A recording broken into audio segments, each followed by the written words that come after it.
Welcome back to another technical deep dive here in the debug zone. Today we're tackling a big question and breaking it down with insights from other users. Hopefully this clears up some misconceptions and helps you get the answer you need. So buckle up, stay a little curious, and let's jump right in.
And that's a wrap.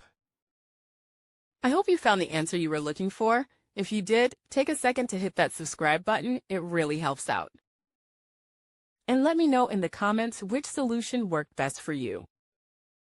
See you next time in the debug zone.